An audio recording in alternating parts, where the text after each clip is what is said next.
I'm not even going to pretend to know what I'm talking about in this video. I'm just going to do it. And if it turns out great, then great. I am not an expert when it comes to making salami. And I have done a lot of salami projects in the past, and most of them do not turn out well. Some of them turn out okay, but most of them turn out, throw it all away, let's go have a beer type results. So today what we're going to do is I'm going to try to do this again.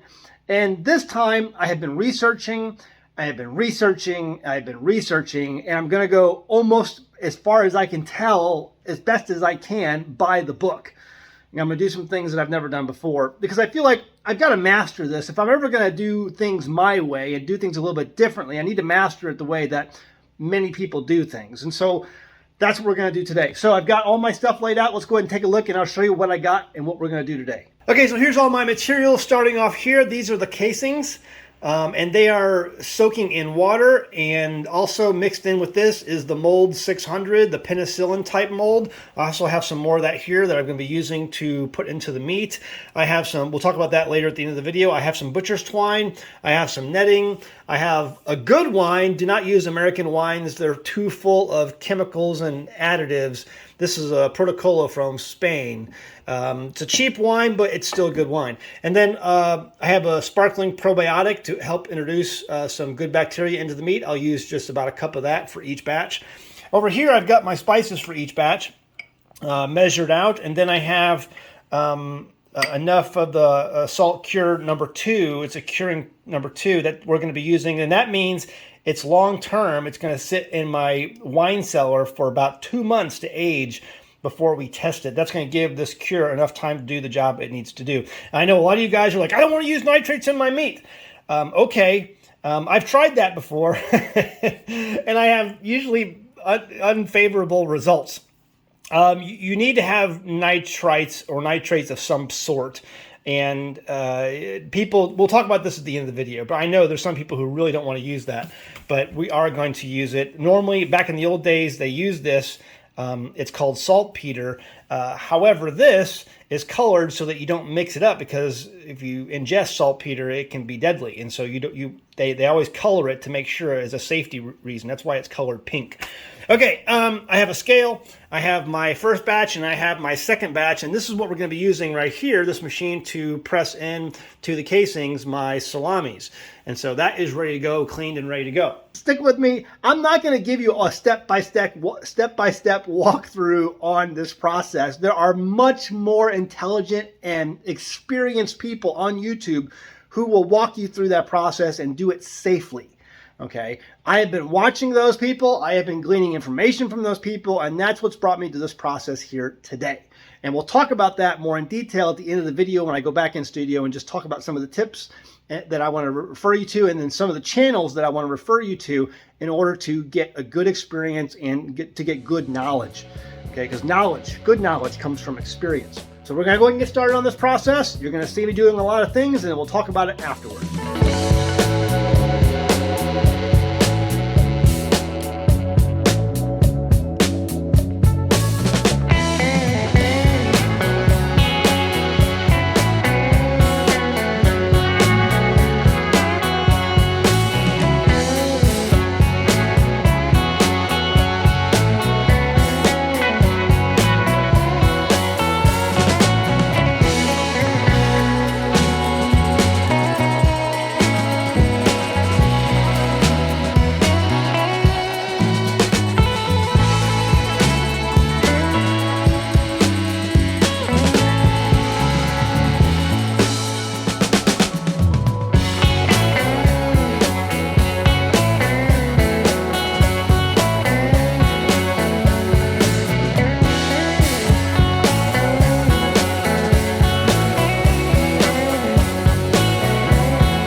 Well, there you go. My latest attempt at making salami. We'll see how it turns out. I have a pretty good feeling about this. I have done some things differently that I've never done before in times past. I always basically got a concept of how to make salami and then just went with it and kind of did my own thing and never turned out good. So here's what this time I really went by the book. I followed some people's recipes. I followed some people's procedures. And so far, things are drastically different than how things have turned out in the past.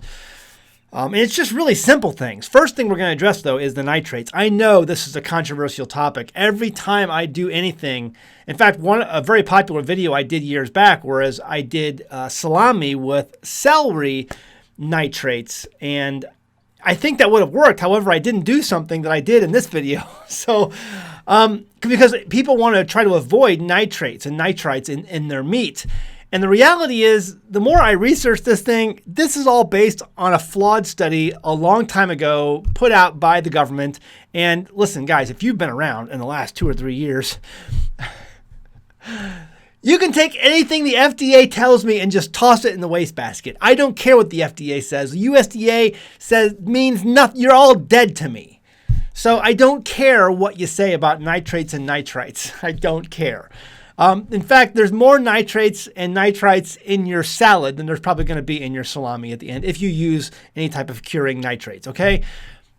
Flawed study, a bunch of bunk. I don't care what you say. I think you're all a bunch of liars and thieves at the FDA and USDA. So all that to say, I put the Insecure number 2 in my salami this time. It's going to take a long time for those nitrates to break down into nitrites and then put off that nitric oxide gas that's going to make the meat safe to eat. Okay, it's going to interact with bacteria, and that is a huge thing that I did differently this time. I went ahead and put in a culture, a starter culture. I've never done that before. Sometimes you can get bacteria on its own that kind of will do its own thing, if you don't add a culture. But this time I put a culture in. Now they sell cultures that you can buy online for the process of making charcuterie or salami or whatever, charcuterie you want to make. I'm like, I don't want to have to buy stuff. Why can't I just get things, you can make your own starter culture. And again, at the end of this video, I'm going to recommend 2 channels that are going to tremendously help you with this process. Starter cultures are not hard to make. People have been making starter cultures for thousands of years. Think kombucha, think milk kefir, think water kefir, think all of these things. There's yogurts. You can make your own culture, okay? And that's all I did. And the results were almost immediate to see the difference in. So at the beginning of the video where I'm putting the salami into the oven, okay, I'm using that as a fermentation chamber because I've introduced a starter culture. In my case, I just bought some raw milk kefir because that's what we've tried to make our own kefir here, or not kefir, kombucha. We tried to make our own kombucha here, and it just has taken yet. We're working through some problems and issues. So I went to the store. Last time I went to the store and I bought a raw kombucha, okay? I put about a cup or about half a cup of that into each batch, and that was my culture. I mixed it up really good. And lo and behold, because of the cure that I put in there, the nitrates, it interacted with that bacteria culture. And also I chopped up a raw garlic, and raw garlic also has bacteria, naturally occurring bacteria on it that will interact well with that. And so I learned all this, but from other videos. And it, boom, like you notice the meat that I put into the oven is way more brown than the meat that I pulled out of the oven. It had a very good red tint to it. Had a beautiful, earthy, nutty, smell to it. Just amazing. That if you've ever had, aged salami, that earthy, nutty smell was present there. And it had that beautiful red color that tells you that the fermentation has worked. Okay, that it has started. And so it will continue to slowly ferment over time. It was put into the cold smoker for 6 hours and then put into the root cellar. So The fermentation is a huge, huge thing. And again, there are people and places on YouTube who could teach you this, and it's just simple. You're putting a culture in, bacteria, healthy bacteria, and then you're putting in nitrates, which is going to basically take that bacteria and then convert it, and then turning those nitrates into nitrites and then into nitric oxide gas, which renders it safe. So if there is any sort of harmful bacteria like the, what's the bacteria everyone always talks about? Botulism, that's the one I was looking for. It doesn't matter. Good bacteria, bad bacteria, it's going to take everything in there and make the meat absolutely safe to eat. And it's a natural process. Again, there's 2 links I'll put at the end of the video. We'll talk about that. But quickly, before we get into anything else, I know people ask, what was my recipe? Listen, I don't have a recipe. There's lots of recipes out there. I don't want to give you mine because that kind of limits your creativity. Recipes can be subjective to a point. There are certain things you need to include in your recipe. One thing I never included before was sugar, because I'm like, you don't mix sweet with savory. I've always been that way. I don't like pineapple on my pizza. Those people are just weird. Who eats that? But anyway, sugar is needed in this because that's what the culture is going to feed on so that it can expand and grow and then interact with the cure. You're you're eating uncooked meat. There's got to be a way to make it safe. Okay, so I don't have a recipe for that. There's lots of people out there who give you recipes. You can include garlic if you like garlic. You can include black peppercorns if you like black peppercorns. You can include juniper berries if you like juniper berries. You can include red pepper flakes if you like red pepper flakes. It's up to you. Certain things need to be added, yes, but a lot of it is subjective. So I'm not going to give you a recipe on this. Again, I'll give you a link to a video or to a YouTuber that I recommend. You'll see me in the video putting pinpricks in the meat. This is to basically take out any air pockets that I might see, also to help with the drying process. So, that's important too. Also, a lot of people are going to ask about my wine cellar. You'll notice that the outside is unfinished. You see that rock wall that's being built up. I've been working on this. I didn't get a chance to work on it hardly at all last year. But this spring, I am determined to get that thing finished. I want to get that thing finished. I got a whole bunch more wine bottles. I got to bottle some more wine here soon. We're going to be doing a video on that and filtering the wine and putting that into the wine cellar. I want to get that thing nice. I want to get the rock wall finished and then I have these 2 wooden beams that me and Tim epoxied. They're beautiful cedar red beams, and they're going to go above that rock wall there, above the door, and then the rock wall will continue up from there. It's going to be fantastic. And I want to have something nice like that where I can bring people over and show it to them and, drink wine and eat cheese. What are you doing? I'm drinking wine and eating cheese and catching some rays, So the wine cellar, there's more videos coming up on that as we finish that. I'm determined to get that done.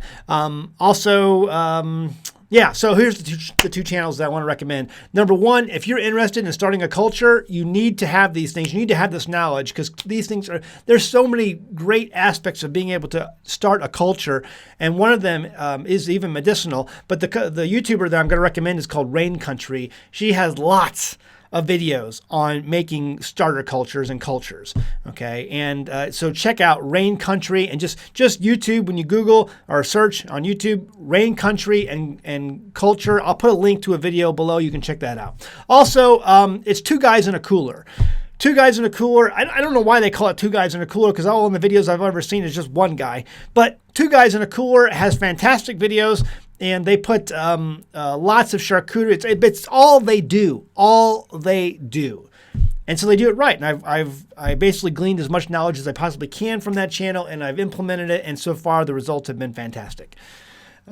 So anyway, I want to be able to share those 2 channels. I'll put links down below. You can click on those 2 links and click on them. So anyway, let me know what you think. Leave a comment below. What questions do you have? I might be able to answer. If I can't answer it, the links that I'm providing below will be able to answer those questions, but I'll be happy to help. And also, do you make any salami? Let me know what salami you've made. What other charcuterie have you made? I really want to make some biltong, and I really want to make a capicola, but using a lamb backstrap. That would be fantastic at some point.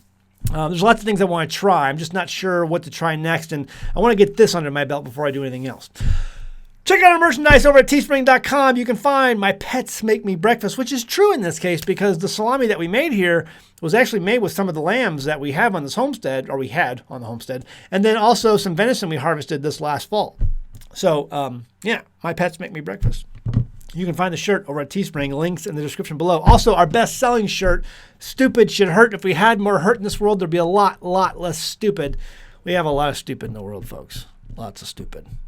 We need some more hurt. All right, guys. See you next time in the homestead. Bye. This is Grandma. Grandma survived the Great Depression. She survived the Great Depression because her supply chain was local and she knew how to do stuff. Grandma was smart. Grandma told us to make do with what you got. She also said, don't put all your eggs in one basket. Homesteading is all about self-reliance and declaring ourselves to be independent from the system.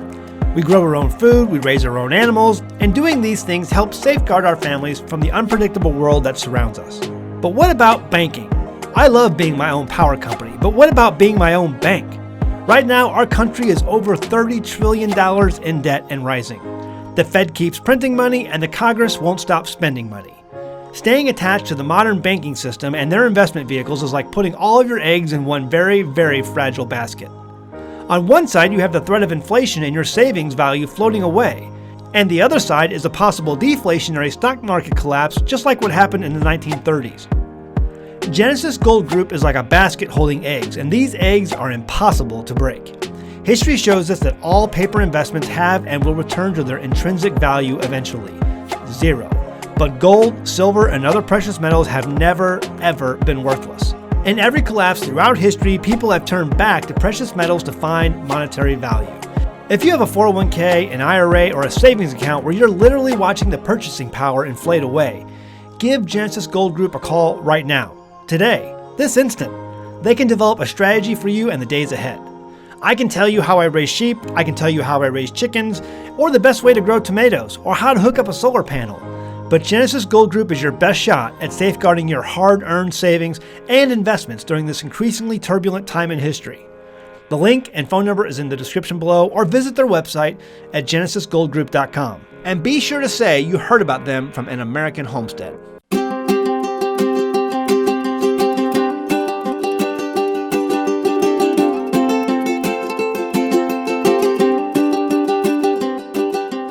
Hey guys, did you know you can become a patron of An American Homestead? They get access to private videos, and we send them gifts from the homestead that we make here on the homestead. And we also enter our patrons into special giveaways that are only available to them. And before you go, please check out these other great videos.